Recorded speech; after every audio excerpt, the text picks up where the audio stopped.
Hello बच्चों, चलिए प्रश्न को पढ़ते हैं। जब जल एक अर्धपारगम्य झिल्ली से होकर गमन करता है तो निम्न में से कौन सा दाब उत्पन्न होता है? पहला है ओपी, दूसरा है एसपी, तीसरा है टीपी, चौथा है डब्ल्यूपी। आइए देखते हैं इस प्रश्न का हल क्या होगा। सबसे पहले हम बात करेंगे इस प्रश्न में मुख्य अवधारणा की। बात करते हैं। देखते हैं कि अर्धपारगम्य झिल्ली क्या होता है। अर्धपारगम्य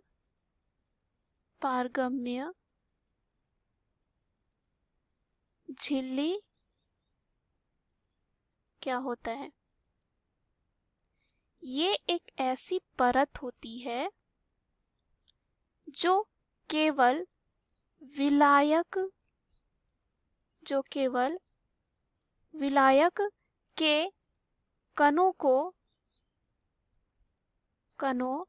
को गुजरने देती है, लेकिन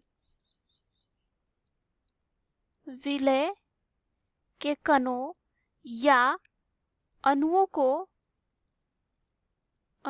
को इससे होकर गुजरने नहीं देती है।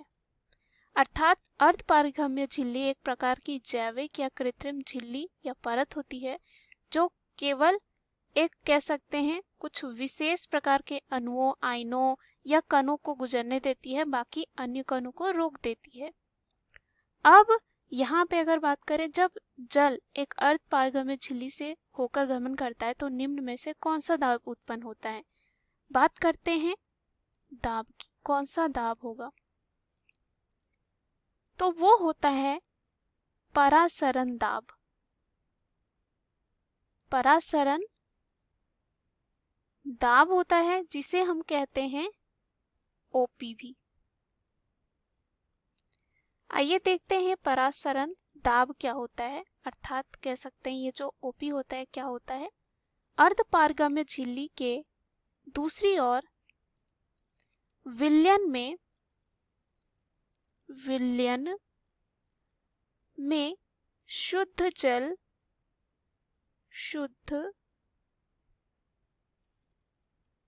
जल के बहाव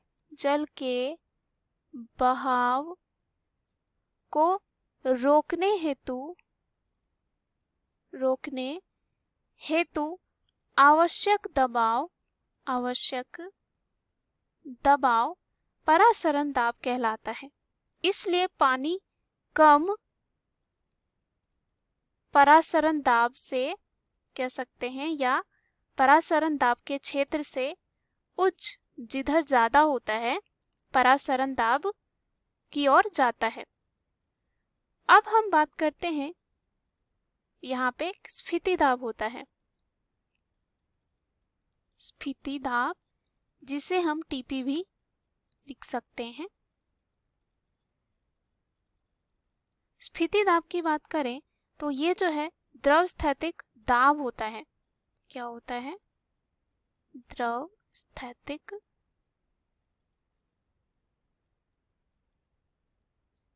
दाब है जो कोशिका में तब स्थापित होती है जब उपस्थित जल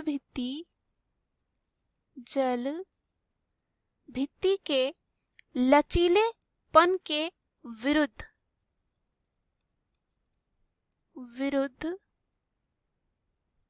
कार्य करता है। एक जो है सूत्र होता है जिसे इस तरह लिखते हैं, डीपीडी बराबर ओपी में हम घटाएंगे टीपी को। डीपीडी को हम कह सकते हैं विसरण दाब न्यूनता, और कह सकते हैं डीपीडी जो होती है वो कह सकते हैं क्या होती है? परासरण दाब यानी कि ओपी और स्फीति दाब के अंतर के बराबर होती है, और इस तरह सूत्र बनता है। अब हम विकल्प में चलते हैं। पहला विकल्प जो है दे रखा है ओपी, जो इस प्रश्न का हमारे क्या हो जाएगा? उत्तर हो जाएगा। हमने देखा जब जल एक अर्ध पारगम्य झिल्ली से होकर गमन करता है तो उसमें ओपी अर्थात पराशरण दाब ही होता है। कौन सा होता है? पराशरण दाब होता है, क्योंकि अर्ध पारगम्य झिल्ली के दूसरी ओर विलयन में शुद्ध जल के बहाव को रोकने हेतु आवश्यक दबाव को ही हम पराशरण दाब कहते हैं। इसलिए पानी कम पराशरण दाब के क्षेत्र से उच्च पराशरण दाब के क्षेत्र की ओर गमन करता है, ऐसा कह सकते हैं।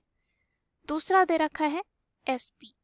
एसपी को हम यहाँ पे कह सकते हैं चूसन दाब। चूसन दाब क्या होता है?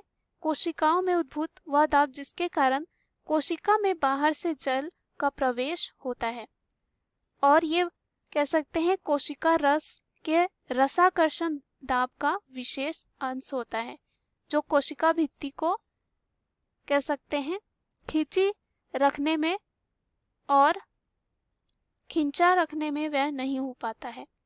तो ये जो है क्या हो जाता है? गलत हो जाता है, क्योंकि इसकी वजह से नहीं होता है। तीसरा है टीपी, जिसे हम बोलते हैं स्फीति दाब।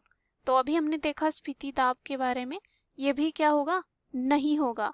स्फीति दाब की बात करें तो ऐसा कह सकते हैं वो दाब जिसके कारण जीव द्रव्य जो होती है उसमें क्या होता है? कला कोशिका भित्ति के ऊपर दाब डालती है, स्फीति दाब कहलाता है।